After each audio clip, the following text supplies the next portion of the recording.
What is up, everybody? It is Dynamic here, and welcome back to another video.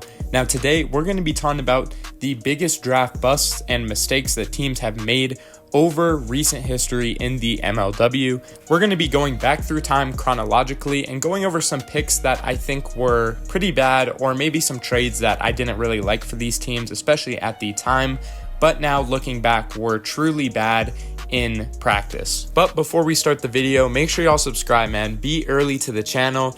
We're on the road to 1,000 subs, and right now I'm at 700. So if we could get to 800, that would be amazing. So if y'all like MLW content, make sure to subscribe and let's get into it. So starting with the 2020 and 2021 draft, there were a couple things that I think went down that were interesting this draft, but not really any true bust. First of all, there was Brendan Jorgensen, who went first overall in the draft, which was obviously something that helped them win the championship.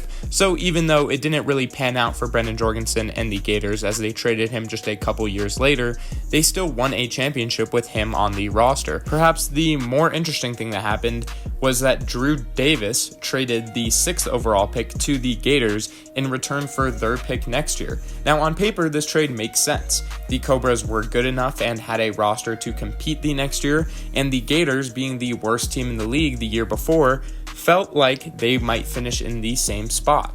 So, with Drew Davis thinking this, he decided he would trade his pick and hopefully get an early pick in return. However, it went horribly wrong. The Cobras were able to use this pick to get Chris Cheatham, who was a huge help on that championship team and is also their current manager today.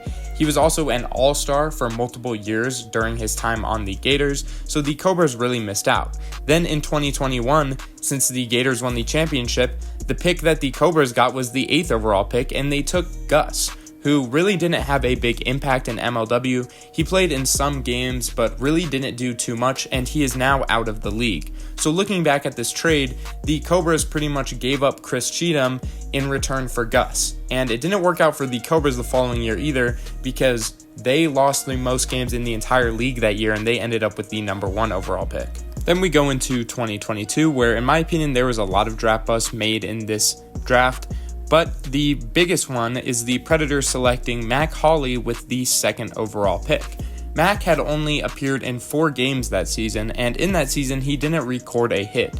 Now, he had an OBP of 444, so personally, that's not bad, but this pick, when they drafted him, was pretty controversial, because Mac Hawley didn't really have too much wiffle ball experience. He was friends with Ryan Cratch and Stephen McGlade because he played on their baseball team, and they thought that would translate. But it didn't, and he didn't really have the commitment to the MLW that would warrant a 2nd overall selection, so after just 1 season, he was out of the league. It was a similar situation to what occurred later in that draft when the Gators selected Reese Harris with the 5th overall pick in 2022. Reese Harris had a very similar rookie year compared to Mac Hawley. As his first year, he only appeared in 4 games, had an OBP of 273, and didn't record a hit either.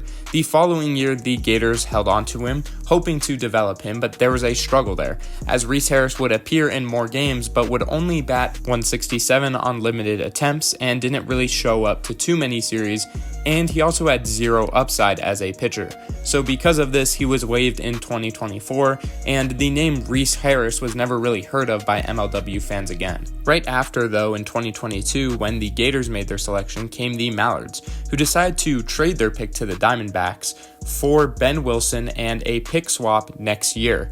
Now, this trade was bad for the Mallards, and it was really bad, as Ben Wilson then the following year appeared in 7 games and didn't get a hit. He had an OBP of 308 with only 18 at-bats, so that's not the best either. And then also, to make matters worse, the Diamondbacks picked Trey Flood, who was a multiple-time All-Star. Now, this trade is kind of funny because now Trey Flood is on the Mallards, but it gets even weirder when you look back into the pick swaps that happened the following year. This actually caused the Mallards to move down 2 picks, which they used to select Matt Carlington, who, funny enough, is actually on the Diamondbacks now. And then with the 6th overall pick, the Diamondbacks were able to select Jacob Pishka, who was a much better player than Matt Carlington. So overall, the Diamondbacks totally won this trade, and it was kind of confusing to why the Mallards did it. Then came the Wildcats with the 7th overall pick, which they used to select Ty Smith, a player with great potential that was sadly never really able to capitalize on it. His rookie season, he only played in about 4 or 5 games and was batting 111 with a pretty high OBP of 500. However, in his sophomore season, while he batted better from the plate, his OBP was much worse, and he also didn't really show up to many games, so it was a question if he was going to be there for the 2024 season, but sadly he was waived, and Ty Smith was never heard of again by MLW fans. Now, in 2023, there wasn't too many busts in that draft. It actually turned out to be a really good draft, even though you could make an argument for some people. However, the one I'm going to make is Jake Longman, which is the easy selection from this draft. Now, Jake Longman was a pretty hyped up pitcher who played for PWI. He was one of those guys that had a really good knack for the zone, as well as a diverse arsenal, so people were excited to see him in the league. However, he never played a single game in the MLW, and some people are not sure why. Now, I'm sure there's an answer out there, but really just looking at his Instagram, you could see that he has committed to play collegiate football, so that could be a reason, because that is obviously something that takes a lot of time, and you can't really blame Jake for choosing that commitment over wiffle ball. Another player I want to talk about from this draft is Carson Yergaitis, who was selected 4th overall.